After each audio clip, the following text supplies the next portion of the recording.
expuestos y van a ver que al final de las clases vamos a volver sobre eso que escribieron hoy y lo vamos a tratar de resignificar, ¿sí?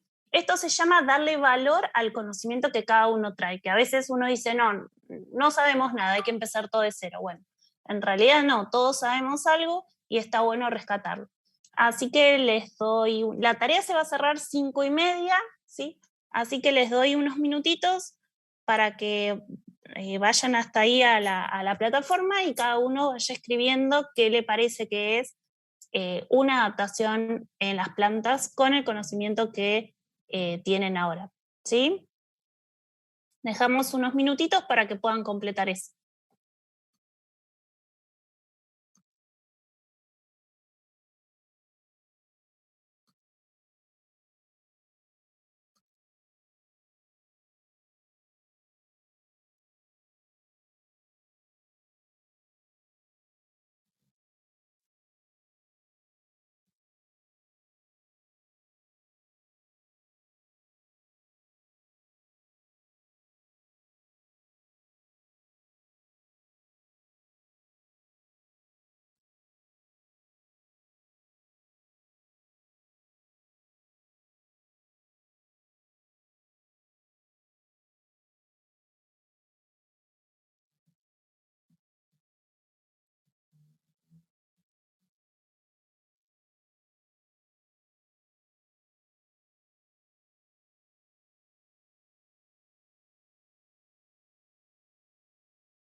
Bueno, quedan unos minutitos más, va a estar abierta la actividad para quien, creo que faltaban 2 o 3 nada más sumar sus respuestas. Estoy mirando algunas y así al azar y me parece que todos tenemos una idea de lo que son las adaptaciones y espero que a lo largo de estas clases podamos como pensar a las plantas con otro sentido o con otra mirada. ¿Por qué les digo esto? En general, eh, siempre uno tiene como muy arraigado el hecho de la adaptación en animales, ¿sí? Porque en general todos los ejemplos que vemos en evolución o cuando estudiamos distintas estructuras animales y demás en los libros, siempre va con mucha mirada animal. Y sin embargo las plantas también sufren estos procesos y también se adaptan.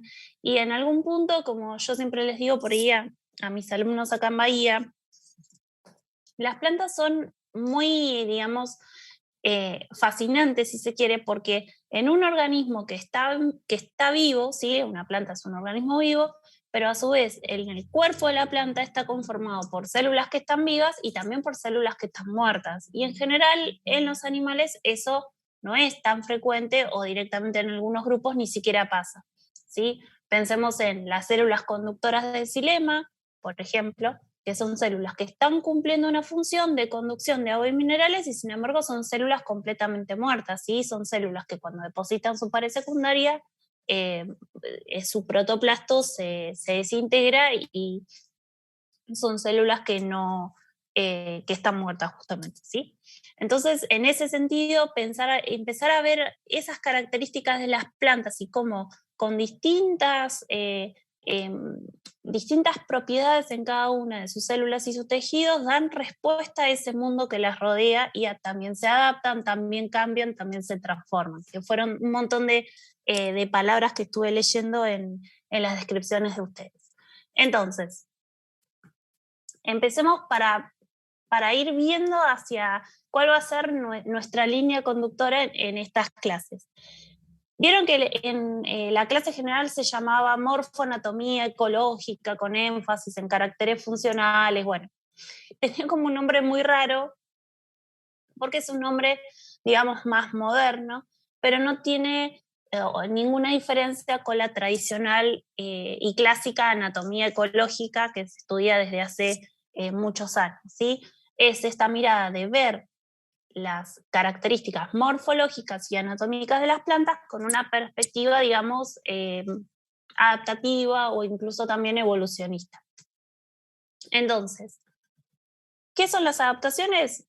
Creo que ya más o menos todos lo sabemos por lo que estuve leyendo. Son esas características que pueden ser órganos, que pueden ser tejidos, que pueden ser estructuras de un solo origen de tejido, ¿sí? Pueden ser estructuras epidérmicas o estructuras que forman parte de los tejidos vasculares, etcétera, que surgen a lo largo de este camino evolutivo que han transitado las distintas especies y que están transitando, ¿sí? Porque la evolución es continua.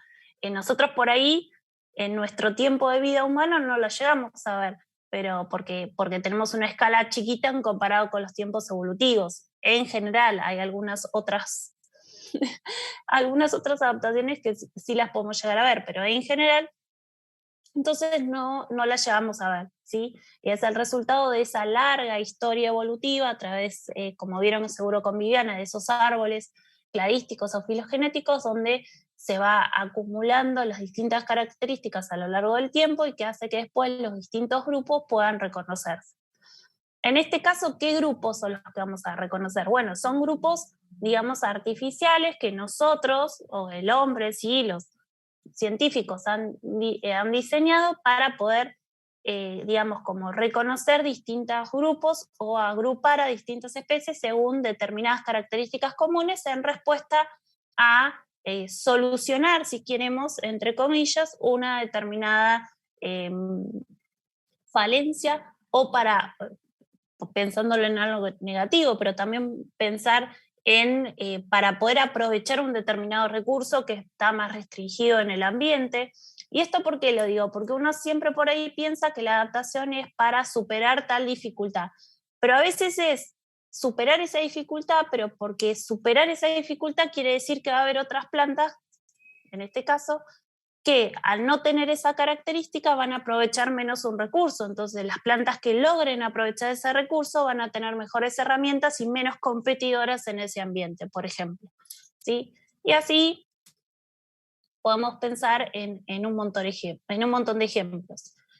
¿Cómo se fijan? En general, la mayoría de las adaptaciones tienen una connotación genética, entonces esas adaptaciones en general surgen por mutaciones genéticas y cuando esa mutación se expresa, ¿sí?, en lo que sería el fenotipo, que es lo que pone, digamos, a esa mutación genética en contacto, digamos, con las condiciones ambientales, al resultado de esa mutación genética, y esa mutación genera una determinada ventaja para la planta, o es neutra, digamos, no produce ni ventaja ni desventaja, pero no produce una ventaja, pero no produce una desventaja. Entonces, eh, digamos, al ser expuesta, no interfiere con el ciclo de vida negativamente de esa planta, va quedando, ¿sí? No es, digamos, no se pierde por producir algo, una malformación en la planta que es incompatible con la vida, y de esa manera queda generación por generación cuando se reproducen las plantas, y de esa manera, o es una de las maneras más sencillas con las que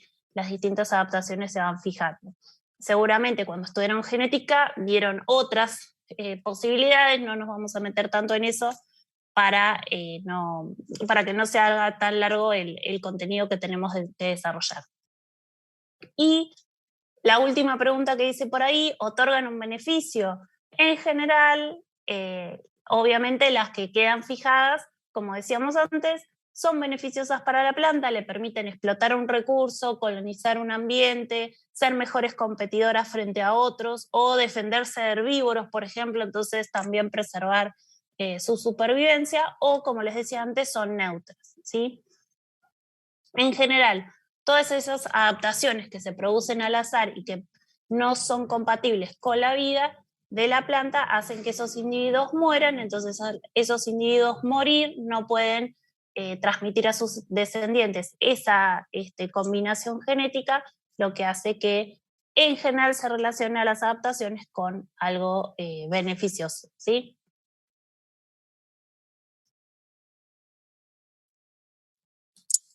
Y algo también que siempre me gusta como que lo pensemos, eh, referidos a las plantas, si se acuerdan siempre en los libros de biología, cuando se habla de homología y de analogía, aparecen los miembros anteriores, digamos, de los tetrápodos, un brazo humano, el ala del murciélago, la aleta de la ballena, bueno, todos esos órganos que son homólogos porque tienen un origen similar, pero terminan cumpliendo funciones muy diferentes en algunos casos. Y ese es el ejemplo de homología y ahí se terminó el mundo. Y en realidad la homología y la analogía también la podemos pensar en las plantas porque, digamos, la definición es la misma. Algo va a ser homólogo a otra estructura cuando tenga un mismo origen y una función diferente. Mientras que algo va a ser análogo cuando tenga un origen distinto, ¿sí?, pero la función de esa estructura sea similar. Por ahí ahora parece como algo muy eh, suspendido en el aire, pero después lo vamos a ir viendo con ejemplos claros y creo que ahí en la aplicación es donde se va a esclarecer un poco más. Entonces, tenemos que pensar, ahora vamos a ver en estas clases todas adaptaciones. Una hoja a veces se puede adaptar para una determinada función y un tallo quizás también se puede adaptar para esa misma función. Entonces, en ese sentido tendríamos una estructura similar, ¿sí?, porque tanto un tallo como una hoja se adaptaron para un determinado fin común o similar, mientras que el origen de esas estructuras es muy distinto, porque uno es una hoja y otra es un tallo, ¿sí? Ahí sería algo análogo. Mientras que algo homólogo sería que una hoja se adapte, supongamos, para la sujeción de la planta y otra hoja otra hoja se adapte para ser alguna estructura puntiaguda para, no sé, disuadir a un herbívoro que se coma la planta. El órgano que dio origen a ambas estructuras es el mismo, porque el mismo tipo, digamos, porque son hojas, pero la función es muy diferente, ¿sí? En ese caso sería una homología. Y esto también de homología y analogía se relaciona mucho con lo que escuchamos bastante en biología, que es la divergencia o la convergencia evolutiva. Y lo escuchamos mucho también cuando estudiamos diversidades de distintos organismos, animales o vegetales, que vemos estructuras en familias muy lejanas que son similares o estructuras en familias cercanas que son completamente distintas. Y esto también un poco se relaciona con la homología y la analogía, o lo decimos de otra manera, divergencia o convergencia evolutiva. ¿Cómo aplicamos estos términos? Bueno, algo que diverge quiere decir que tienen un origen común y que sin embargo a lo largo de la evolución se fueron especializando para hacer funciones muy diferentes. Y la convergencia es justamente lo contrario, algo que tiene un origen filogenético muy lejano, muy distante, y sin embargo a lo largo de la evolución fueron adquiriendo una misma función o una misma estructura o una estructura parecida, entonces terminan como entrelazando sus caminos, ¿sí? Entonces, divergimos o convergimos. Después también lo vamos a ir viendo con ejemplos, ¿sí?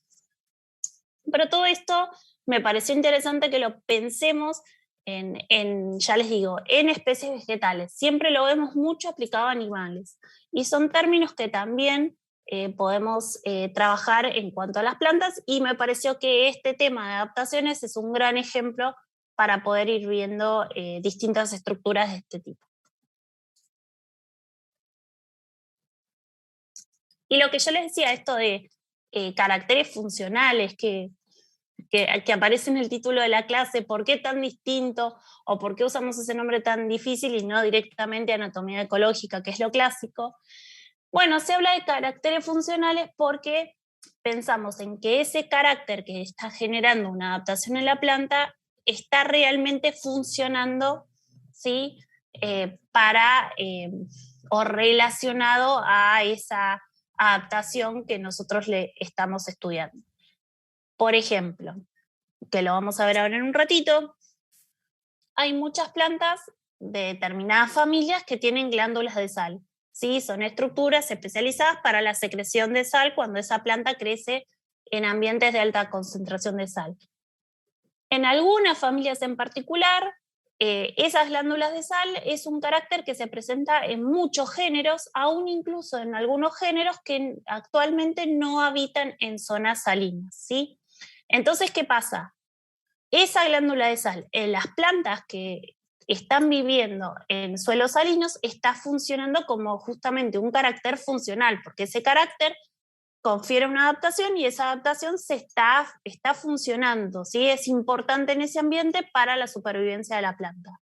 Mientras que en las plantas que tienen las glándulas de sal pero no están activas porque no habitan en suelos salinos, y ese género particular nunca lo habitó, sino que fue el carácter de glándula de sal quedó a lo largo del proceso evolutivo porque no se perdió, en ese caso esa glándula de sal no sería un carácter funcional, ¿sí? Es un carácter relictual. Entonces, es por ahí un enfoque mucho más moderno, novedoso, me parecía interesante mencionarlo porque quizás quienes quieran seguir en esto lo van a leer, e incluso hay libros específicos que hacen todo un tratamiento de los caracteres funcionales y le dan también un tratamiento matemático a algunos, que bueno, por eso es un poco más complejo, pero me pareció interesante, aunque sea mencionarlo para que sepan de dónde va o de dónde sale, ¿sí? Simplemente que es el carácter que realmente está confiriéndole en ese punto y en ese momento una adaptación a la planta versus el mismo carácter que en otra planta no está funcionando, sino simplemente queda como algo relictual en el proceso en la larga historia evolutiva. Hasta acá vamos bien, quieren que repita algo, les parece que voy muy rápido, ustedes me dicen y yo me voy adaptando.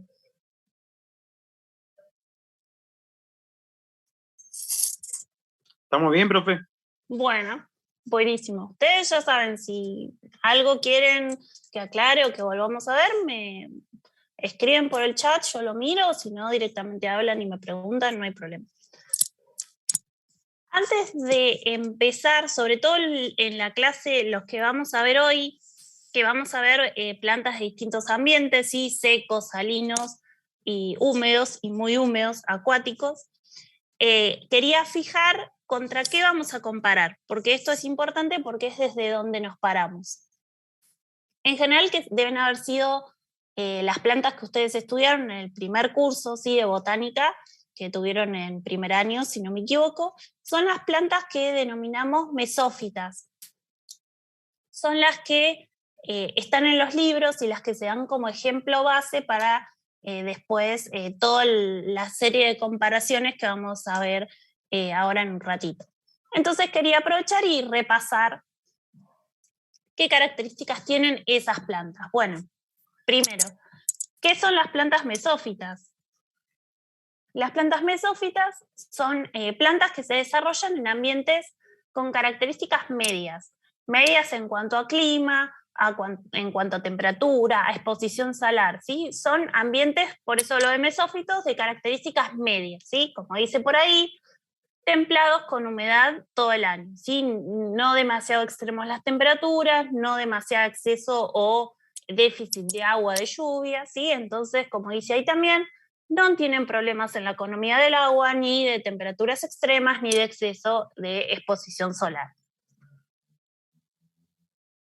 Si vemos en este mapita, todas esas plantas, bueno, quizás es un poco viejo, porque sabemos que en Argentina estamos teniendo serios problemas de cambio climático y yo tengo serias dudas de que todo esto sea verde, que sería lo que antes estaba denominado como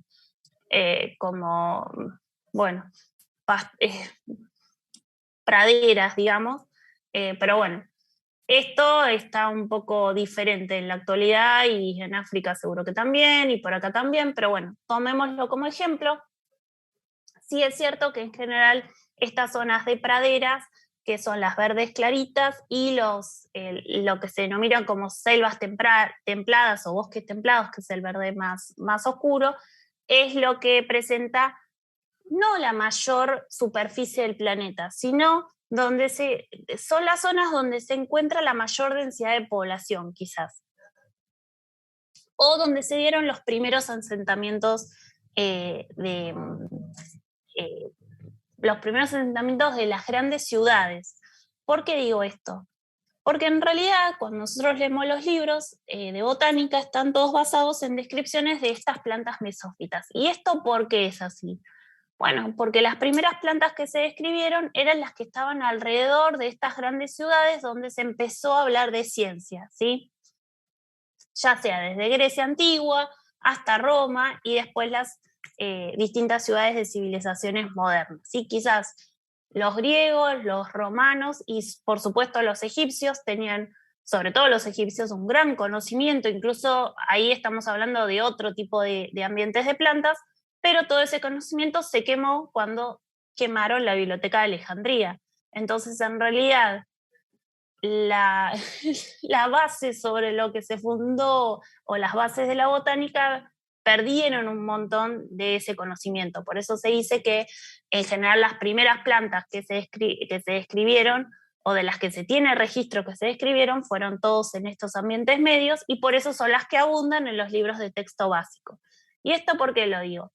Porque después cuando se empezaron a dar las grandes expediciones de exploración a las selvas, al Amazonas, bueno, en distintos lugares del mundo, a los desiertos y demás, empezaron a ver que las características de la mayoría de las plantas, que son las que se encuentran fuera de todos estos lugares templados, donde está la mayor parte de la diversidad, sobre todo a lo largo de los trópicos, son bastante diferentes que las que usamos o las que mayormente incluso hasta hoy seguimos usando como base para las descripciones. Así que esto también me pareció interesante y es un dato que nos invita a pensar también cómo es, o sea, cómo terminamos estudiando determinadas especies como modelos o determinados tipos de estructuras como modelos, sea tanto para animales como para plantas. Y en el caso de Argentina, si pensamos, que ya les digo, para mí esto ha cambiado muchísimo, si pensamos en zonas templadas, estamos alrededor de esta parte centro del país, y si lo pensamos, acá está las mayores o las principales primeras ciudades, ¿sí? Donde hubo asentamientos y donde se desarrolló grandemente en sus principios los distintos desarrollos culturales alrededor de Buenos Aires, eh, por acá, bueno, Córdoba ya estaría un poco por acá, pero bueno, grandes ciudades Rosario, todas estas grandes ciudades que se ubican en esta zona, ¿sí? Después, por suerte, se ha expandido el conocimiento a lo largo de todo el país y ahora tenemos grandes investigadores de punta a punta donde podemos caracterizar distintos estudios y eso nos permite conocer las particularidades que tenemos tanto de las plantas como de los animales en todos los lugares del país. Y eso es súper interesante y súper interesante también a veces poder tener esa mirada, decir, bueno, ¿qué pasa en otros lados? Porque por ahí todos nos pasa que sabemos lo que pasa acá, donde está nuestra universidad, donde estamos estudiando, pero a lo largo del país las condiciones son muy, muy diferentes y es donde encontramos distintas cosas que está bueno conocer. Bueno, entonces volviendo un poco a las plantas, tenemos características de estas plantas mesófitas que viven en ambientes medios. Bueno, van a tener hojas simples, ¿se acuerdan? Hojas simples o hojas compuestas. Y en general el tamaño de las hojas es, como todo, mediano, ¿sí? No son ni muy chiquitas ni son muy grandes. En cuanto a la anatomía de la hoja, si repasamos lo que ustedes seguramente ya estudiaron, las cutículas son delgadas, ¿sí? Sobre la epidermis. Tienen clorénquima empalizada y clorénquima esponjoso, ¿sí? Hacia una y otra cara de la hoja. ¿Se acuerdan que cuando hay hacia un lado clorénquima empalizada y hacia el otro lado clorénquima esponjoso, esto se denomina mesófilo de tipo dorsiventral? ¿Por qué dorsiventral? Porque tiene algo diferente en el dorso que en el vientre, ¿sí? Eso es, el término dorsiventral viene de uso animal, pero sin embargo lo seguimos usando en botánica. Y en este tipo de hojas, los estomas los vamos a encontrar solo en la cara abaxial. ¿Por qué? Porque en general estas hojas tienen un ángulo de inclinación o están dispuestas en el tallo en una inclinación tal que la mayor radiación la absorbe, digamos, la epidermis superior, entonces por una mínima protección de los estomas se ubican solo en la epidermis abaxial. ¿Sí? Básico, cutículas delgadas, mesófilo dorsiventral y los estomas mayormente en la epidermis abaxial. Características clásicas de la mesófita tipo que seguramente ya habrán estudiado. ¿Y qué podemos decir de tallos y de raíces? Bueno, en los tallos, un tallo clásico de una mesófita tiene una corteza delgada, ¿sí? Y los haces vasculares en general están bastante cerca de la epidermis con una médula bastante grande, ¿sí? ¿Esto por qué? Bueno, debido a que no hay tanta, como las condiciones de humedad son medias, no hay tanta presión de escape, ¿sí? De agua desde los tejidos de la planta hacia el exterior, entonces no hay ninguna, digamos, entre comillas, necesidad de protección de estos tejidos. Y en el caso de las raíces, solemos tener cortezas, con bastantes capas, ¿sí? Formadas por bastantes capas de células parenquimáticas. La endodermis clásica, que siempre la vamos a encontrar en las raíces debido a su función, y una estela clásica también de raíces. En este caso, la característica que más salta a la vista es esto, que es la corteza con varias capas de célula, y en este caso es porque como hay abundancia en cuanto a cantidad de agua, o digamos, no es que haya abundancia, no hay déficit, está en condiciones óptimas, no hay ningún problema en que el agua tenga que recorrer toda esta distancia desde los pelos, ¿sí?, radicales hasta encauzarse a la estela para ser absorbida, ¿sí? Eso es, digamos, como lo base en una mesófita. En tallos, cortezas delgadas con médulas bastante grandes, en raíces, cortezas gruesas, ¿sí?, y gruesas o con varias capas de células, ¿sí? Y básicamente esas son, como a grandes rasgos, las características que podríamos o que tendríamos que tener frescas como patrón para comparar con las plantas de los ambientes que vamos a ver ahora en un ratito.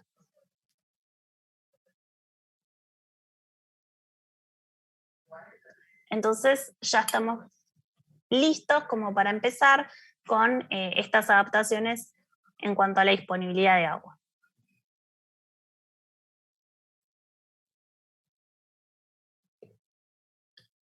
Empezamos con las plantas xerófitas, que por allá, así como tienen ejemplos de otros grupos que vamos a ver ahora en un ratito, también tienen bastantes ejemplos de plantas de este grupo, ¿sí?, por ahí, por la zona. En este caso vamos a empezar con las especies xerófitas. ¿Qué es una especie xerófita? Básicamente es una especie, o son aquellas especies que pueden habitar en zonas muy secas. Podemos caracterizar un poquito más ese ambiente, sí, como tienen ahí que se detalla, se desarrollan en ambientes con escasa humedad, ¿sí?, y alta radiación solar. Eso suele ser bastante frecuente y van de la mano. Los ambientes secos, además de tener escasas precipitaciones, lo que hace que la humedad sea bastante baja, están expuestos a altas radiaciones solares. Y entonces las plantas tienen problemas en la economía del agua, están expuestas en general a temperaturas extremas, ¿sí?, porque acuérdense que siempre la humedad, o así como es la cercanía al mar, siempre el agua regula un poco los extremos temperaturas. Es como que hace que haya menos extremos térmicos. Sin embargo, todos estos ambientes que son muy secos, ahí tienen grandes variaciones. Y por supuesto, también son plantas que están expuestas a una alta radiación solar.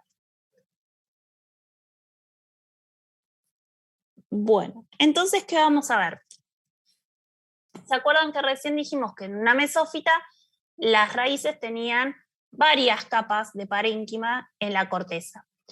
En el caso de las xerófitas es todo lo contrario, se disminuyen esas capas de parénquima en la corteza. ¿Y eso por qué es? Porque al haber tanta escasez de agua, lo más eficiente es que el agua rápidamente atraviese la corteza e ingrese al xilema, ¿sí?, atraviese la endodermis e ingrese al xilema, y una vez que ingresó al xilema ya, digamos, es como que está protegida. ¿Por qué? ¿Se acuerdan que la endodermis era una barrera que tenía paredes con depósitos de suberina, sobre todo, que las hacen impermeables? Entonces eso hace que el agua no pueda salir. Una vez que ingresó, ¿sí?, que atravesó las células de la endodermis y que fue absorbida, después no va a poder salir. Eso es importante, ¿por qué? Porque en el suelo con características muy secas, el potencial agua puede llegar a hacerse muy fuerte, el potencial agua del suelo. Entonces, la planta siempre va a tener o va a tender a tener mayor cantidad de agua, y ese agua se va a ver por fuerzas químicas como forzada a salir. Entonces, si el agua la poca agua que las raíces logran absorber atraviesa rápidamente la corteza y llega al xilema y queda protegida, después no va a haber posibilidad, o va a ser mucho más difícil que esa raíz pierda agua y se produzca la desecación de la misma, ¿sí? Por eso les decía que acá en adaptaciones empezamos a entrar en juego con un montón de conocimientos que ustedes ya traían, no solo anatómicos, sino que también fíjense que acá empezamos con las fuerzas químicas y potencial agua que seguramente vieron en fisio vegetal. De todas maneras, lo vemos así a grandes rasgos como para que lo relacionen, ¿sí? No, podríamos meternos mucho más en detalle en esto, porque esto tiene muchos procesos y demás, pero lo dejamos ahí, que se entienda la idea global de este cambio anatómico en relación a qué se estaría dando. Después, en cuanto a los tallos, al igual que, que vimos recién en las mesófitas, en las hojas dije que la cutícula era delgada, en el tallo lo vi, pero sigue siendo delgada. Y entonces fíjense que acá en los tallos de xerófitas tenemos cutículas ya muy gruesas, ¿sí? ¿Por qué?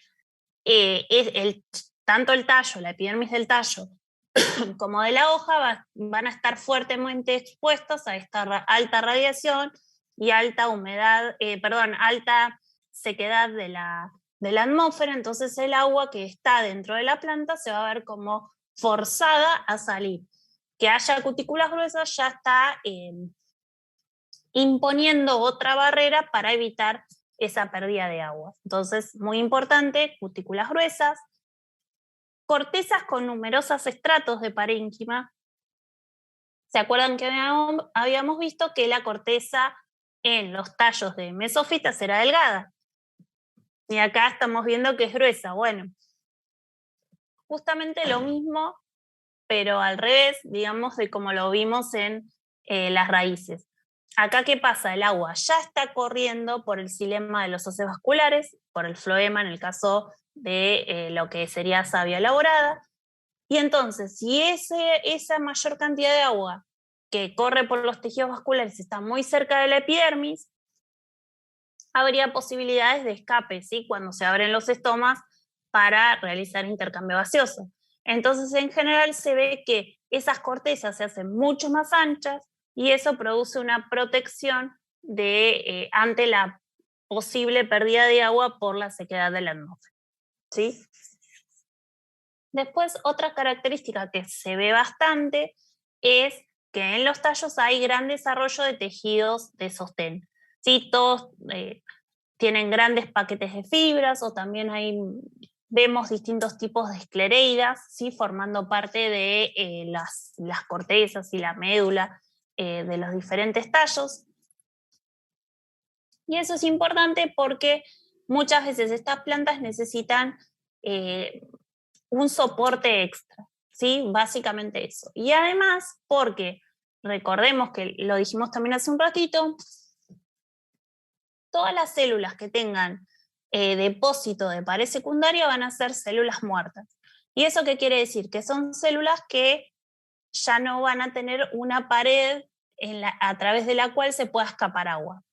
¿Sí? Y entonces esa es una estrategia que también se ve mucho en xerófitas. Por ejemplo, que los tricomas que tengan en la epidermis tengan sus paredes esclerificadas o tengan sus paredes con depósito de pared secundaria. Todo lo que tiene pared secundaria va a ser una pared muerta y esa pared muerta hace que sea una superficie menos por la cual se pueda escapar el agua que tiene la planta en su interior. Y después, como otra característica que es muy frecuente, sobre todo en algunas familias que son halófitas, xerófitas y halófitas por excelencia, que es el desarrollo de crecimiento secundario, ya sea el típico, sí, que después lo vamos a repasar un poquito en la última clase, o atípico, ¿sí?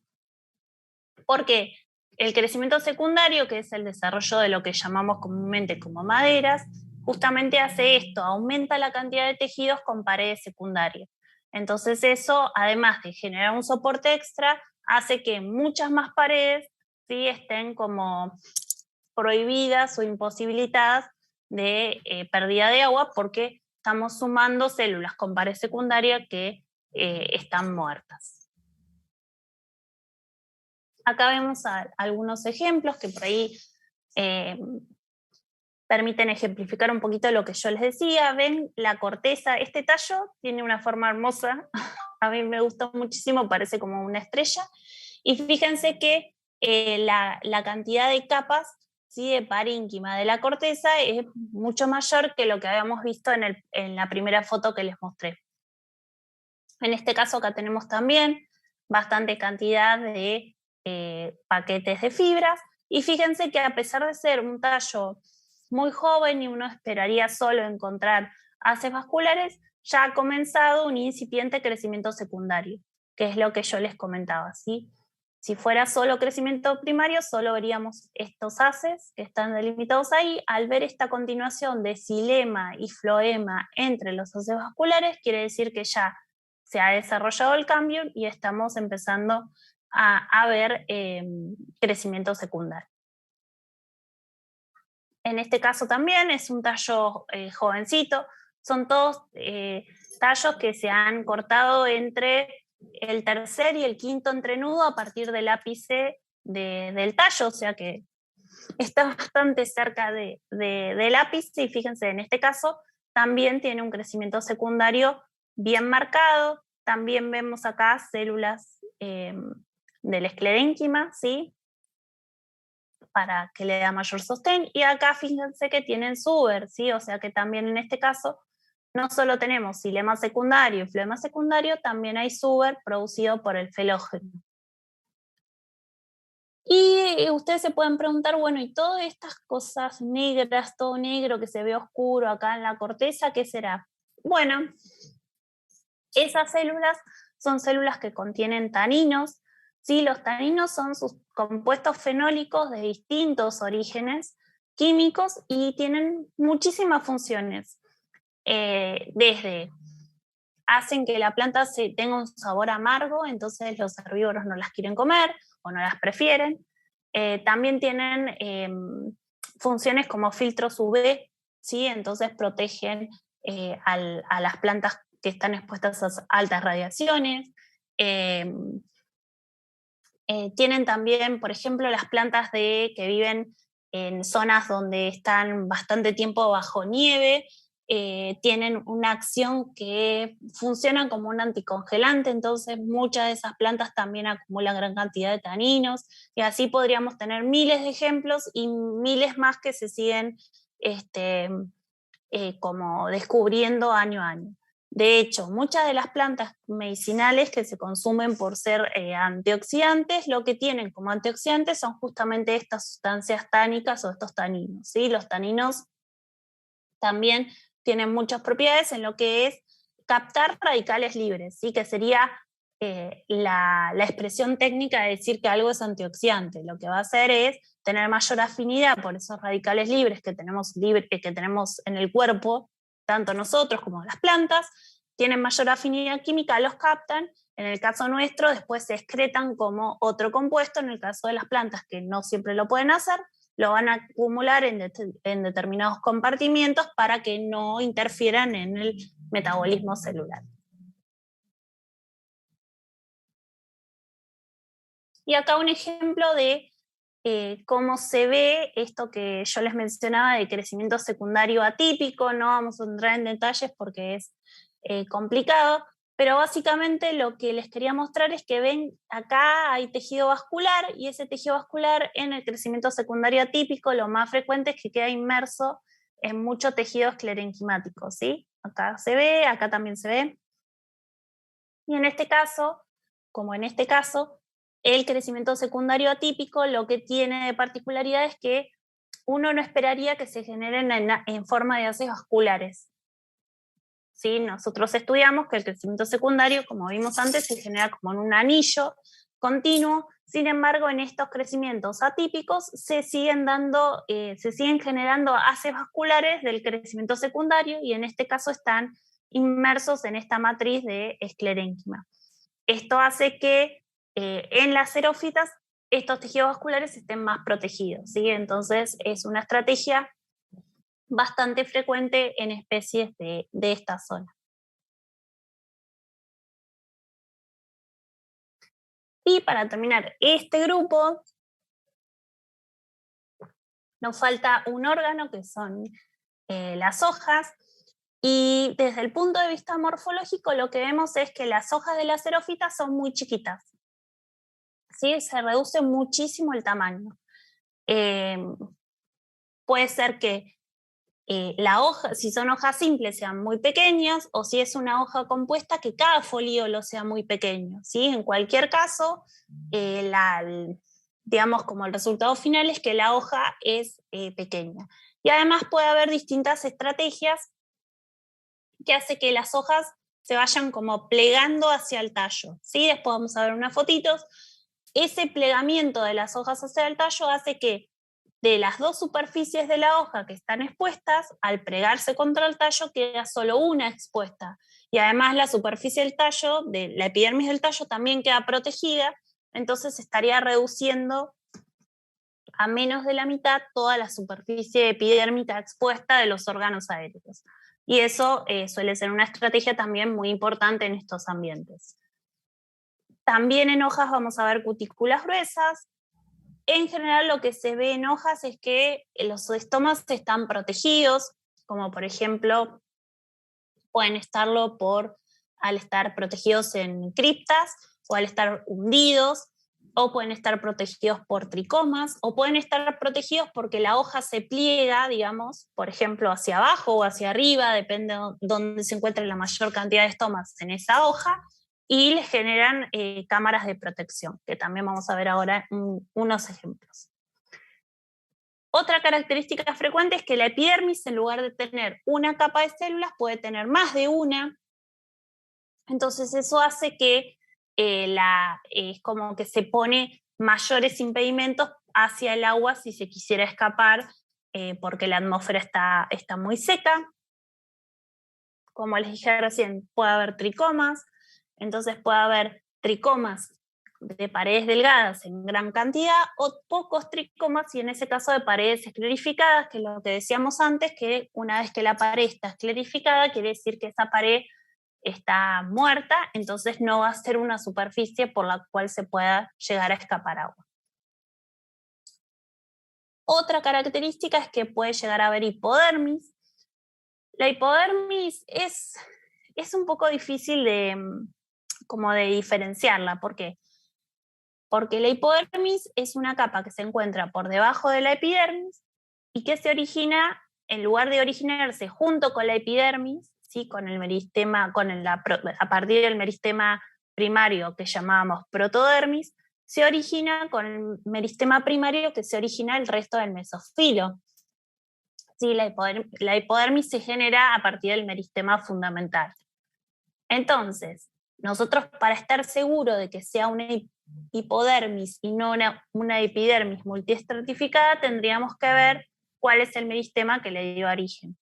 Eso a veces hace un poco complicado la determinación, pero bueno, en general en algunas familias ya está estudiado y uno toma, digamos, como conocimiento válido los datos que hay ya publicados por otros autores, o si no, uno, si quiere hacer un estudio, digamos, serio y poder hacer esa determinación, tiene que hacer cortes siguiendo el origen de ese tejido para poder determinar.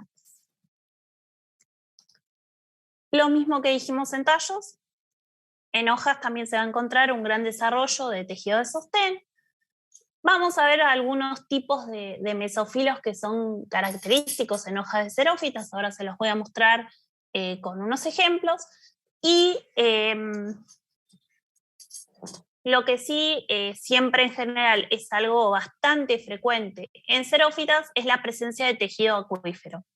¿Qué es el tejido acuífero? Es un parénquima que está encargado de acumulación de agua, ¿sí? Entonces es lo que nos da tanto a los tallos como a las hojas esa estructura como bien turgente, muy característica de todo lo que vulgarmente conocemos como especies suculentas.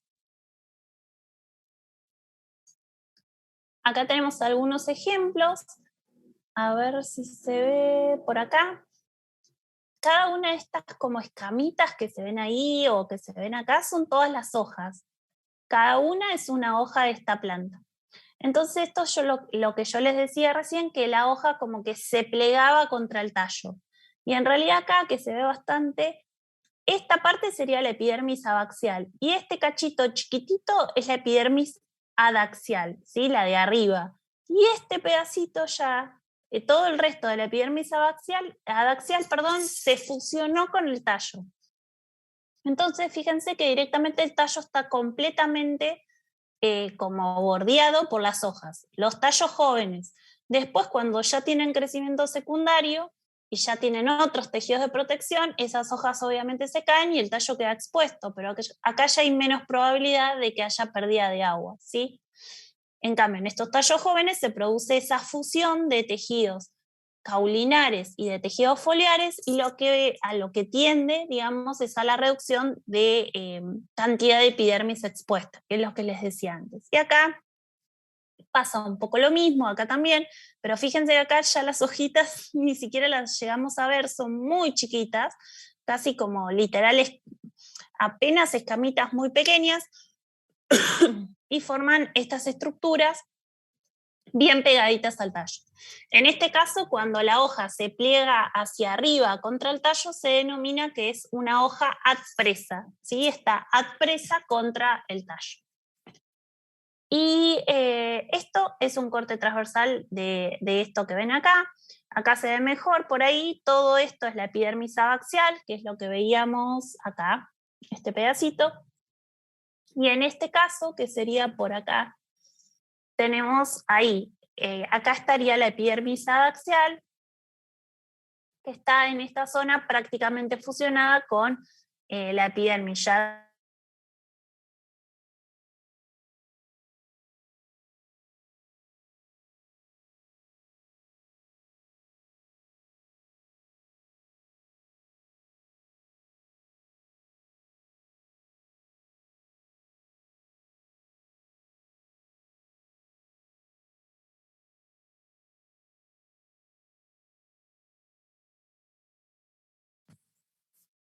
Ay, se me había cortado y volvemos.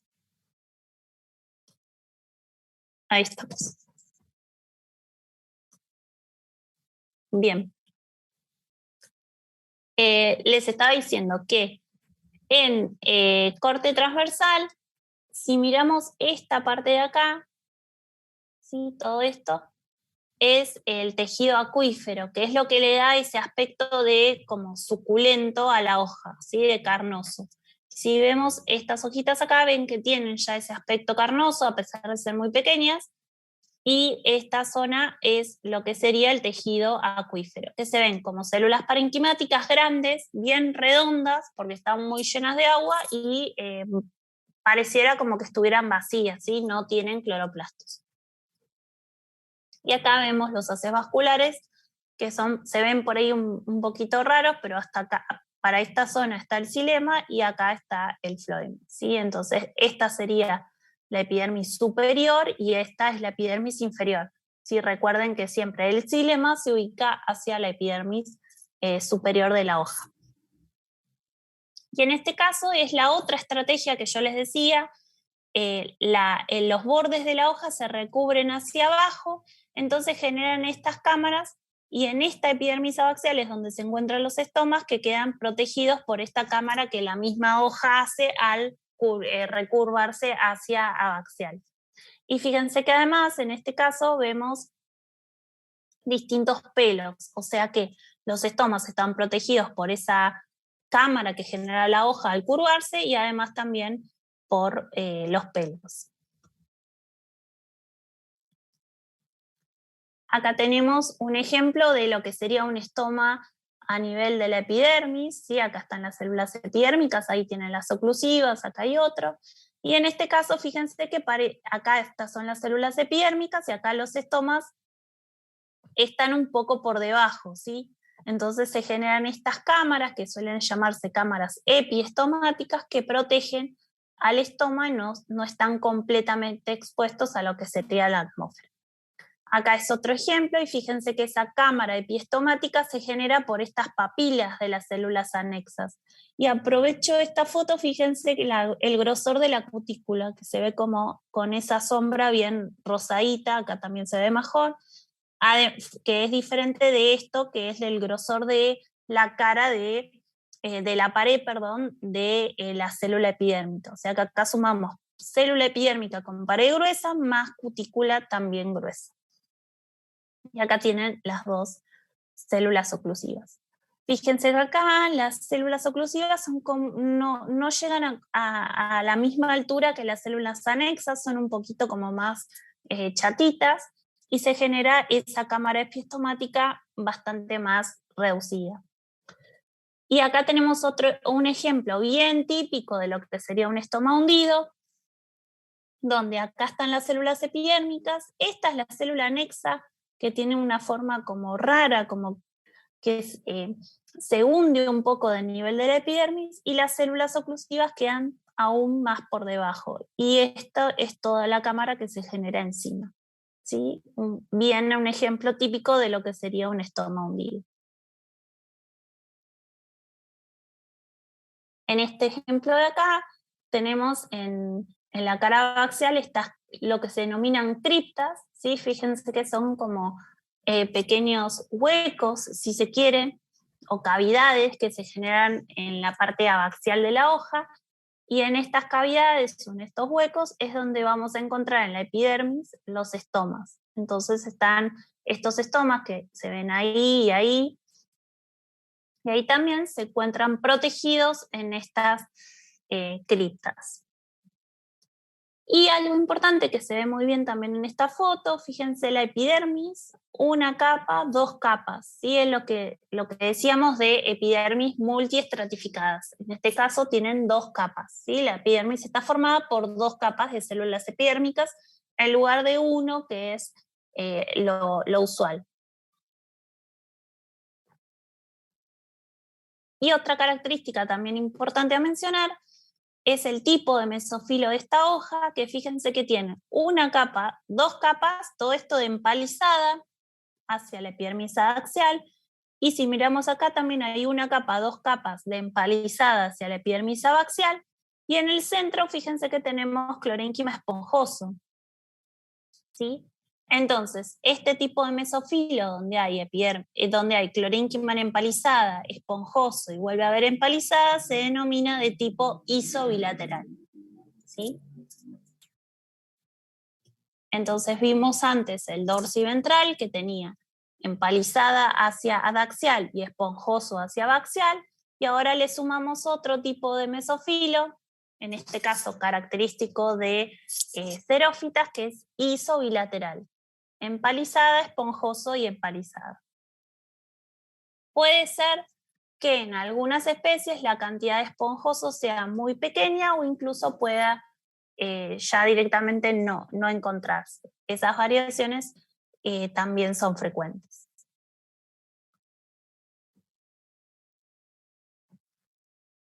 Acá ejemplos de lo que les decía de los pelos, ¿sí? Gran cantidad de pelos con paredes delgadas, ¿sí?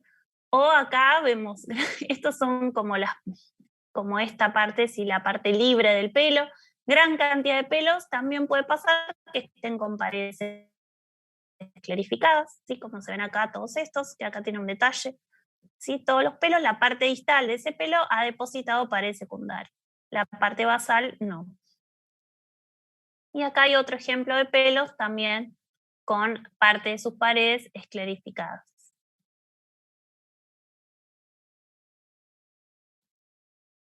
Entonces, ¿qué pasa? ¿Por qué tenemos estas dos opciones de tricomas con paredes delgadas o tricomas con paredes esclarificadas? Bueno, eso tiene que ver con algo que se llama la capa límite. ¿Qué pasa? Cuando hay gran cantidad de tricomas, lo podemos ver, bueno, quizás acá, si la capa tiene mucha cantidad de tricomas, esa cantidad de tricomas genera o atrapa una determinada atmósfera. En esa atmósfera que queda atrapada en esa gran cantidad de tricomas con paredes delgadas, lo que sucede es que las condiciones de humedad y temperatura son mucho más suaves, las variaciones, que si no hubiera tricomas y directamente desde la superficie de la epidermis se expusiera a la atmósfera general del ambiente, ¿sí? Es como que en esta zona, si hay muchos pelos, se generan mini corrientes convectivas, ¿sí? O mini corrientes de convección, que hace que esas condiciones sean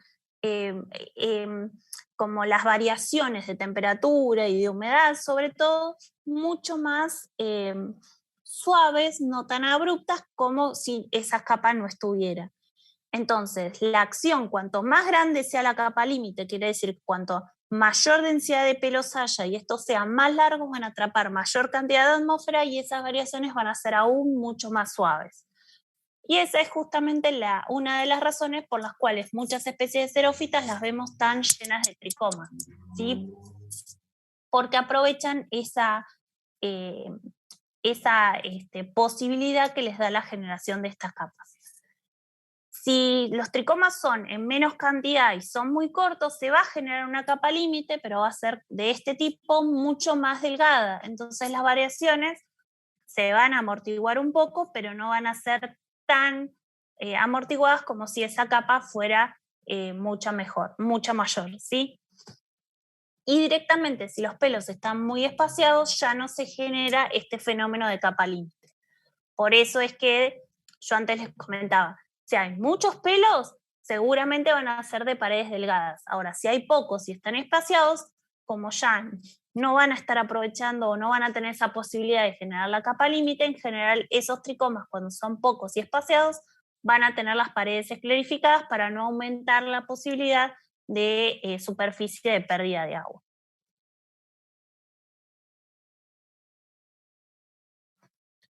Y acá podemos ver también otros ejemplos. Acá hay otro mesófilo, como veíamos antes, isobilateral. Fíjense, empalizada, no hay parénquima esponjoso, que es lo que yo les decía recién. Y en su lugar sí tenemos acá lo que yo les había mostrado antes, células parenquimáticas bien redondeadas, bien turgentes, que forman parte del parénquima acuífero, ¿sí? Acá igual, empalizada, no sé llegar por la foto, pero acá hay un poquito de esponjoso y después también otra vez empalizada. Y aunque en este caso es una característica compartida con mesófitas, algunas xerófitas también tienen mesófilos dorsiventrales. Solo empalizada y esponjoso, ¿sí? Es una variante. Lo típico es que tengan isobilateral, pero hay algunas que también tienen dorsiventral. Y las gramíneas, como para mencionar un ejemplo, porque siempre estuvimos mostrando ejemplos de dicotiledonias o eudicotiledonias, según la clasificación que usen, las gramíneas que suelen ser abundantes en ambientes con características o en ambientes de tipo xerófilo, pueden tener parénquimas difusos y característicos de gramíneas festucoides, o también puede tener la típica anatomía Kranz, ¿sí? Característico de panicoides o de especies de eragrostoides. Y acá les quería presentar esto que un poquito ya también les había dicho, de las suculentas. Uno habla de suculentas y a veces, o cuando vamos a comprar, entre las suculentas están mezcladas, hay cactáceas y hay otras especies que no son cactáceas y todos son cactus o todos son suculentas. La realidad es que si uno dice que son suculentas, está bien, porque la cactácea es una especie suculenta, pero no todas las suculentas son cactáceas, ¿sí? ¿Por qué?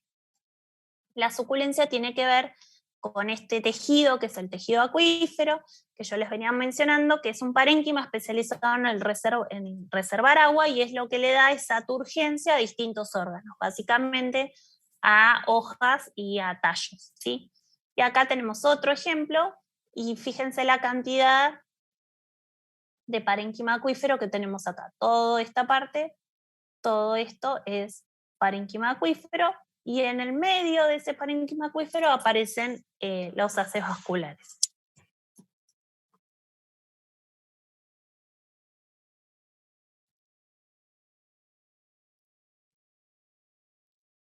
Bueno, acá hay como distintas corrientes. Para algunos autores las halófitas son otro grupo aparte, para otros autores en realidad las halófitas son como un tipo dentro de las xerófitas. Cualquiera de los dos enfoques está muy bien, digamos, uno puede decidirse por una cosa o por otra. Durante mucho tiempo nosotros las tomábamos como grupos distintos y en los últimos tiempos nos sumamos a esta visión de que en realidad las halófitas son un tipo de xerófitas. ¿Por qué? Porque habitan en ambientes de escasa humedad, de alta radiación solar, y la única diferencia es que además soportan altas concentraciones de sales en el suelo. O sea que básicamente son xerófitas con la posibilidad de poder crecer en suelos con gran cantidad de sal donde otras especies no pueden hacerlo. Y fíjense que los problemas que tienen estas plantas son los mismos de las xerófitas. En la economía del agua, con temperaturas extremas, con alta radiación solar, y solo le sumamos esto del exceso de sales. Entonces, todo lo que dijimos de características de raíces y de tallos y de hojas para xerófitas, lo vamos a encontrar en halófitas. Lo único que las hace especiales o que permite reconocerlas, y lo digo entre comillas, y ahora les voy a contar por qué, es la presencia de pelos o glándulas secretoras de sal. Pero ¿qué pasa? Uno dice, o uno tiene esa tendencia de pensar, bueno, entonces si una especie es halófita, yo tengo que encontrarle la glándula o tengo que encontrarle el pelo. Y hay un montón de especies que son halófitas y que no tienen glándulas y no tienen pelos secretores de sal. ¿Por qué? Porque lo que hacen es usar otras estrategias, como por ejemplo diluir el exceso de sales en ese tejido acuífero que yo les venía mostrando. Entonces lo que hace es, toda la sal que le ingresa a la planta con el agua cuando absorbe a través de las raíces, lo compartimentaliza y lo disuelve, digamos, en el agua que puede llegar a retener en sus tejidos. Entonces no lo logra excretar. ¿Y esto por qué lo digo? Porque son todas las familias botánicas, habrá pertenecientes a alrededor de 10 o 15 de las más de 30 o 35, no más. Estamos hablando de alrededor de 350.000 especies de plantas distribuidas en, no me acuerdo si eran 100 o 150 familias, ahí estamos. Alrededor de 10 o 15 familias botánicas tienen especies con plantas que son capaces de secretar sal, o sea, que tienen estructuras que secretan sal. ¿Y esto por qué? Porque esta característica surgió como una adaptación a lo largo de la evolución en algunos linajes. Hay controversia de si tienen siempre un mismo origen o tienen orígenes diferentes, si se produjeron varias mutaciones diferentes en distintas ramas para producir estas distintas estructuras. Entonces es como que hay mucha controversia en cuanto a cómo fue el camino evolutivo a que se desarrollen estos tricomas o glándulas de sal, más sumado a la controversia de que hay muchas especies que son halófitas y que yo no, si no sé dónde crecen o no las estoy viendo o haciendo un análisis de conductividad eléctrica del suelo donde crecen, no me daría cuenta que es halófita si pienso que una halófita está determinada solo por la estructura secretora de sal. Entonces, tiene su complicación. Pero bueno, es cierto que si uno encuentra la estructura secretora de sal, obviamente que va a estar en presencia de una halófita. Ahora, no encontrarlo no sería determinante, más si yo tengo dudas del ambiente del cual proviene la planta con la que estoy trabajando. Fuera de esa controversia, volvemos a lo clásico y en general, con estas formas tan características de estos tricomas bicelulares, muchas especies de eragrostoides, ¿sí? De gramíneas eragrostoides, tienen estos tricomas bicelulares que son secretores de sal. Las especies de Atriplex, que sé que ustedes tienen muchas por allá, así que seguramente debe haber varios grupos que trabajen con ellas. Y todas las especies de Atriplex en general tienen este tipo de tricomas que cuando uno hace un dibujito los ve de esta forma, con un pie que en general es uni o bicelular, y esta cabezuela, donde acá en esta cabeza se genera el cristal de sal, que después esta célula se rompe y queda depositado en la epidermis.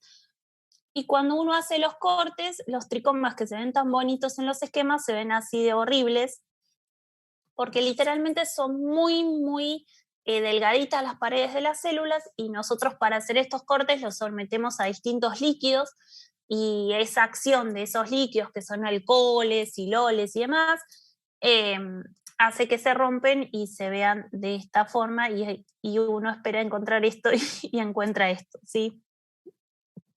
Es muy, muy difícil lograr los cortes para poder verlos de esta manera. Para poder verlos de esta manera, lo más fácil es hacer un corte a mano alzada, y ahí sí, en general no se rompen con tanta facilidad y uno los logra ver. Y después tenemos las clásicas glándulas de sal, que básicamente todas funcionan de la misma manera, o sea, hay células que van a ir colectando, digamos, los excesos de sales que se encuentran en el interior de las soluciones de las células, ¿sí? El protoplasto de las células y de los líquidos que fluyen por los espacios intercelulares, van a ir colectando y después se produce una concentración de esas sales, y después el resto de las células producen como una secreción de esos cristales a la superficie de la epidermis. Les digo esto porque aproximadamente hay entre 5 y 7 tipos diferentes de glándulas de sal, pero ya les digo, todas pueden variar en cuanto a la morfología. Yo acá les presento 2 clásicas. El tipo plumbaginácea, que es este tipo, que se ve literalmente como si fuera una copita formada por distintos, como por dedos, ¿sí? Están formadas por entre 12 a 14 células. Así se ven en planta, ¿sí? Se ven estas estructuras que pareciera que tuviera como una cruz y fueran 4 células. Estas son fotografías con microscopio de barrido. Y fíjense que acá la cutícula es tan gruesa que fíjense que no se logra ver nada de la glándula de sal, solamente vemos estos poritos que son rupturas de la cutícula por donde se secretan los cristales, y acá vemos un par de cristales, y acá algunas bacterias que estaban arriba de la hoja. Y esto es un corte de microscopía de óptica de los clásicos. Y acá tenemos otro tipo de glándula, que es el tipo frankeniácea, que se caracteriza por ser 3 pares de células superpuestos. Acá están las células colectoras, y acá hay otro par, y acá hay otro par, que estas son las que van concentrando hasta después generar la secreción de sal. Así las vemos en plantas, ¿sí? En superficie, y se ve como un agujerito simplemente porque fíjense que acá están como en una depresión, ¿sí? De la hoja. En otras especies de Frankenia están a nivel epidérmico y vemos así, ven un solo par, el par de arriba de las células de la glándula, y con microscopía de barrido, fíjense que se ven y parecen como los botones de un sillón, ¿sí? Que se ven en estas expresiones, y acá lo que se ve acá arriba, que no llegamos a ver las células, es toda la secreción de los cristales que se ha ido depositando en esta zona, ¿sí? 2 ejemplos, hay bastante más tipos, ya les dije, más o menos entre 5 y 7, digo más o menos porque algunos autores clasificaban con más detalle que otros, algunos incluso reconocen hasta 10, pero eso tiene que ver con familias botánicas puntuales. Estos son los tipos por ahí más comunes o más frecuentes de ver, y los otros quizás son mucho más específicos de familias botánicas, incluso que no se encuentran en Argentina. Estas son especies argentinas, nativas, así que me pareció interesante poder mostrar 2 tipos. Ya les digo, hay más, quien le interese o quien siga trabajando, si los necesita escribir, hay bibliografía, se pueden citar, pero para darles un ejemplo, me pareció interesante estos 2.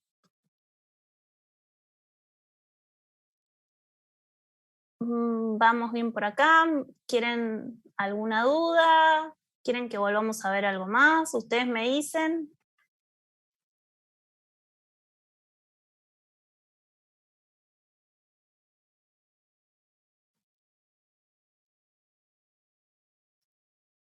Bueno, asumo que va todo bien, así que seguimos. Me quedan 2 ejemplos más y ya por hoy damos por cerrada la clase. Ahora nos vamos o nos corremos de un ambiente seco a un ambiente no húmedo, más que húmedo. Nos vamos a un ambiente acuático. Y uno podría pensar, bueno, pero una planta de ambiente acuático, ¿qué problemas va a tener? si las plantas lo que más necesitan es agua para sobrevivir y nutrientes, y en los ambientes acuáticos, obviamente hablamos de agua dulce, porque son muy pocas las plantas que pueden vivir solo a orillas del mar, ¿sí? Pero no en el mar. Las algas sí lo pueden hacer, pero las plantas todavía no lo han logrado, quizás a lo largo de la evolución que nos exceda a nosotros, alguna logra desarrollar estrategias para vivir en agua de mar, pero en agua dulce uno dice, bueno, tienen abundancia de agua, tienen nutrientes en general, ¿cuál sería el problema? Aunque les parezca llamativo, el problema de las plantas de agua dulce y que viven, de las plantas acuáticas que viven en agua dulce, es que cómo se relacionan con el sustrato. Y en el caso de algunas plantas también tienen problemas para regular justamente el exceso de agua y cómo mantenerse, sobre todo. El principal problema es cómo mantenerse en esa relación con el sustrato. Y ustedes dirán, ¿pero por qué? Bueno, porque el agua dulce puede tener correntadas, también hay sequías y puede desaparecer el cauce. Entonces, tienen problemas, algunas con la abundancia de agua y otras, y la mayoría sobre todo, en cómo se relacionan con respecto al sustrato y a la relación que tienen en ese medio acuático, que es lo que vamos a ver ahora. ¿Y eso por qué? Porque uno dice, bueno, plantas acuáticas, listo, vamos a las clásicas, la flor de loto, el irupé, si nos vamos a alguna nativa argentina. Pero ¿qué pasa? Hay un montón más. Cuando empezamos a ver cuáles son o qué hay dentro de las plantas acuáticas, qué diversidad hay un montón. Y tenemos si empezamos de este lado, las que están a la orilla del cauce de agua, es decir, que tienen las raíces y los rizomas, si tuvieran también, y la base de las plantas sumergidas, pero el resto es aéreo, ¿sí? Como estas tres. Después tenemos otras que están ancladas a la base del cauce, tienen pecíolos largos y las hojas solo flotan. Después tenemos estas que están arraigadas en la base y que se desarrollan en el agua, pero están sumergidas, ¿sí?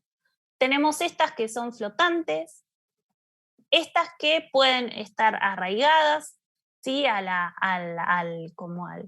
la ribera de ese cauce, pero avanzan sobre la superficie libre del agua. Y tenemos también las que flotan a media agua. Entonces, esto es lo que yo le decía, que esta es la complejidad en el ambiente acuático. Cómo mantener los distintos formas de vida por esta relación diferente que tienen con respecto a ese medio. ¿Se entiende? Sobre todo siempre las más afectadas, ¿cuáles van a ser? Bueno, las que flotan a media agua, las que están en la superficie libre, y estas porque pueden llegar a romperse esos pecíolos, y entonces si se rompe el pecíolo, esta parte empieza a ingresar agua, entonces ingresa agua por todo el órgano, porque estos en general son huecos, entonces cómo detienen ese ingreso de agua. O sea, tienen todo una complejidad que uno a veces no llega a pensar, porque uno dice, bueno, tienen gran cantidad de agua, no deberían tener problemas. Fuera de eso, me gustaría mencionar estas, las que flotan, ¿sí? En la superficie libre de un medio acuático de agua dulce, son las únicas plantas, ¿sí? Que existen en las cuales las células epidérmicas, todas las células epidérmicas tienen cloroplastos, ¿sí? ¿Se acuerdan que cuando estudiaron las plantas, siempre decimos que las células epidérmicas no tienen cloroplastos, salvo las células oclusivas de los estomas? Bueno, en este caso, este tipo de plantas están el cuerpo de la planta, que son solamente hojitas de las que salen raíces adventicias. A veces tienen algunas especies unos minúsculos tallos. Las hojas están formadas solo por dos capas de epidermis, que es lo que se ve acá, la epidermis superior y la epidermis inferior, y tienen apenitas algunos elementos conductores. Solo eso es lo que forma la hoja de la planta. Entonces, la única solución para que puedan realizar fotosíntesis es que todas las células epidérmicas tengan cloroplastos. Y es lo que se ve acá en estas fotitos de microscopía de barrido, todas esas como bolitas o pelotitas son los cloroplastos. Entonces, las plantas que flotan libres en la superficie del agua son las únicas que presentan cloroplastos en las células epidérmicas. Después, las restantes, todas esas clasificaciones que vimos, las características más común y la que los une es la presencia de erénquima, ¿sí? El erénquima es este tejido o este parénquima especializado que forma estas estructuras que delimitan grandes espacios de aire. Ese arénquima puede estar formado en este caso por las células son como bolitas, ¿sí? Fíjense que se van apilando y van delimitando estos espacios de aire. Para las especies acuáticas es muy importante poder conservar esos espacios de aire porque sirven para dos cosas. Primero, para la flotación, y eso tiene que ver con la relación que tienen con el sustrato, y segundo, también para mantener la aireación de los tejidos. ¿Sí? Si no tuvieran la posibilidad de mantener la aireación de los tejidos, estos seguramente se pudrirían, ¿sí? Porque la concentración de agua, de oxígeno en el agua es bastante variable y depende mucho de la temperatura.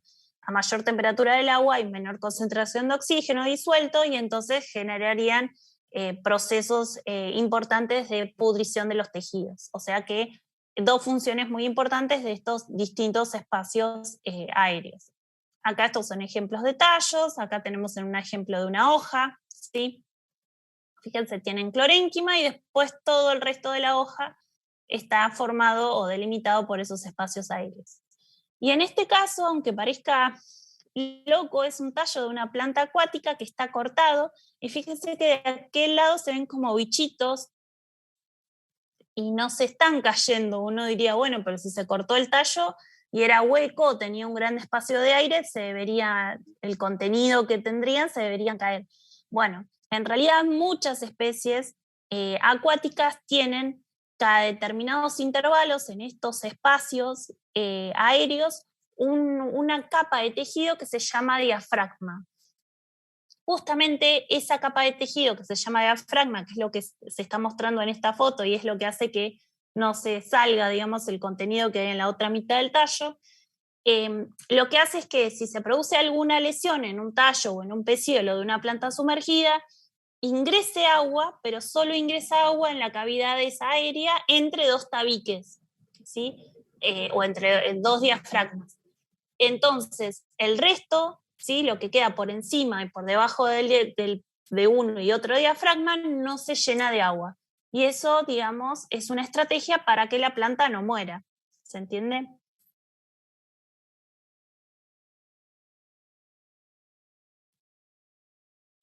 Fuera de las hidrófitas, que habría muchísimo más para hablar, porque cada una de esas grandes grupos que yo más o menos les mencioné tienen un montón de otras adaptaciones, pero para no hacerlo tan largo y que no sea tanto un exceso, me pareció que a grandes rasgos esas eran las características más importantes. También tenemos las hidrófitas. Hidrófitas son las netamente acuáticas, ¿sí? Las higrófitas son las plantas que viven en ambientes muy húmedos, ¿sí? En ambientes terrestres muy húmedos. Podríamos hablar de los ambientes selváticos, la zona que tienen ustedes ahí cerca de Salta, de la quebrada de San Lorenzo, que es donde iban a hacer el viaje con Carlos, iban a ver muchas de estas plantas también. Entonces, son estas plantas que viven en ambientes terrestres, pero que son muy húmedos. Y este es el principal problema que tienen, que también nos parece como, salimos de los ambientes secos y ahora nos parece como raro que una planta pueda tener problemas con el exceso de agua. Y sin embargo, estas plantas tienen problemas con el exceso de agua. Entonces, de alguna manera, buscamos, o a lo largo de la evolución se han buscado soluciones para ver qué pasa con este exceso de agua, porque viven en zonas donde llueve mucho, hay mucha humedad todo el tiempo y el suelo está saturado de agua. Entonces hay que aumentar la superficie de evapotranspiración, todo lo contrario de lo que hacían las xerófitas. Entonces acá hojas gigantes como vemos esta, que seguramente ustedes conocen, ¿sí? La costilla de Adán, monstera deliciosa, algunos le dicen monstera deliciosa es el nombre científico. Hojas bien grandes, muy grandes, aumentar la superficie de evapotranspiración. En general se ven hojas lustrosas, no tienen pelos, ¿sí? Bien libres, cutículas delgadas, para que haya mayor probabilidad de que se pueda escapar el agua. Si no, también tener otra estrategia que a veces también lo podemos ver en otros ambientes no selváticos.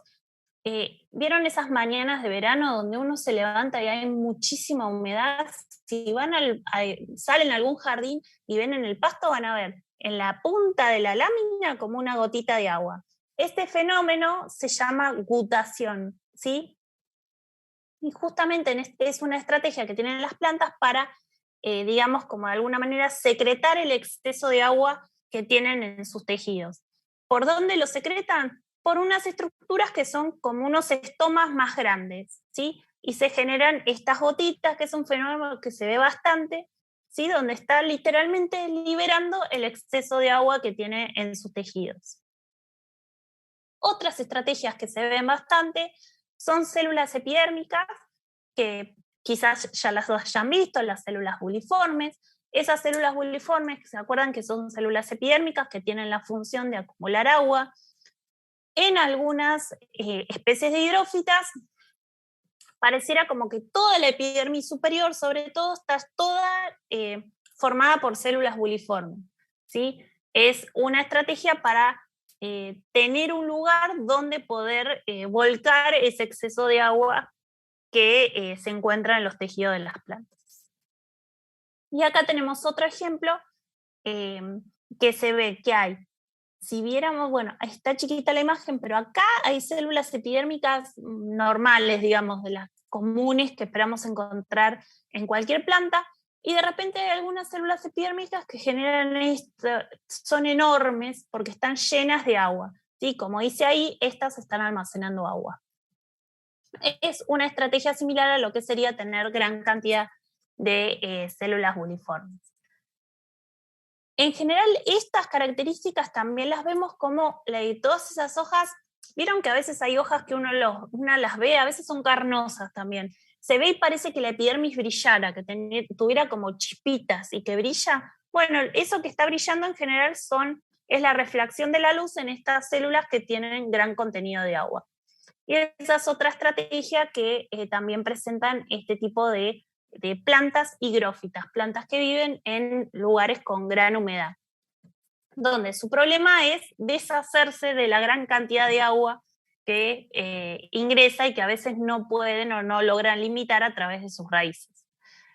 También tienen tejidos, como vimos en las hidrófitas, también pueden tener erénquimas que son necesarios, pero básicamente las estrategias tienen que ver con dónde poner el agua que están absorbiendo en exceso o cómo poder deshacerse de ella. Y acá vemos otras, lo que yo les decía, que también pueden tener erénquima. Este es parecido al que habíamos visto antes en las hidrófitas. Y ven estas estructuras. Estos son lo que seguramente estudiaron como esclereidas, ¿sí? Esclereidas de tipo como estrellas, son las astroesclereidas, suelen verse bastante así como clavadas en el erénquima, y eso tiene que ver con que estas plantas que son higrófitas viven en un ambiente terrestre, entonces necesitan mayor soporte, entonces suelen estar atravesando a la erénquima estas células, estas esclereidas, para dar mayor soporte. Como ven acá también lo podemos ver, este es un corte de una hoja, acá vemos el corte de otra hoja, también hay muchas cámaras de aire, que es lo mismo que habíamos visto en las higrófitas, y acá tenemos otro tipo de erénquima. Yo les había mostrado ¿sí? Que forma como bolitas que se van apilando y delimitan esos espacios aéreos, y acá tenemos el otro tipo de erénquima, que son las células que tienen como ramas o distintos brazos en esta forma estrellada, pero fíjense que la estrategia termina siendo la misma, que delimitan también estos espacios aéreos. Bueno, a ver, termino un ratito antes. Básicamente esto es lo que vamos a ver de plantas con referentes a los distintos ambientes. Después ya, a partir del lunes, vamos a ver quizás no tanto referido a la anatomía, que quizás fue muy pesado en el día de hoy, sino más estructuras morfológicas u otro tipos de adaptaciones, como por ejemplo plantas insectívoras, quizás algo que, bueno, es un poco más cercano, que vemos todos los días. Hoy fue, digamos, como lo más pesado porque tenía mucha connotación anatómica. Esta semana más de lo que hicimos hoy, esa primera aproximación a una definición de adaptación, no van a tener actividad. La semana que viene sí les voy a dejar una pequeña tarea como para ir avanzando en el tema.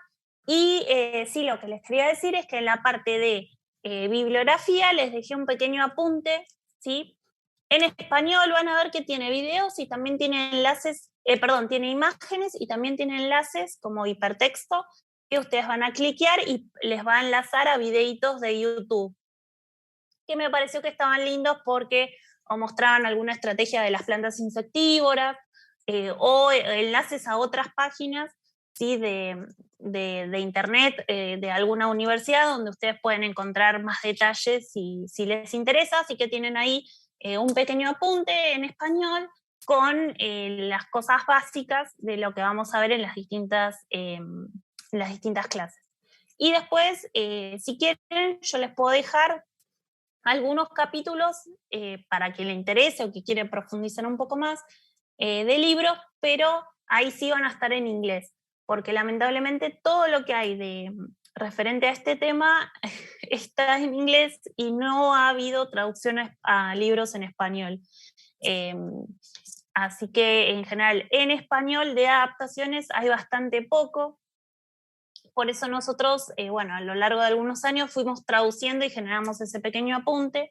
Pero bueno, quien le interese o que no tenga problemas en leer en inglés, yo puedo extraerles de algunos libros que hay uno en especial que se lee muy rápido. Es un libro que es Botánica para jardineros, pero explica de una manera muy buena todo lo que es esta parte de adaptaciones y con un vocabulario muy sencillo, técnico, que yo creo que quien lo quiera leer lo van a poder hacer. Así que si les interesa, después me dicen y yo se lo extraigo los capítulos y también los subo ahí al aula virtual para que esté a disposición. Y bueno, cualquier duda que tengan ahora o que tengan después con la tarea, les dejo, ahí tienen mi mail, que también lo tienen en el cronograma, abajo tienen los mails de todo, y si no me contactan a través del grupo. Así que no sé si tienen alguna duda, si no, damos por finalizada la clase de hoy.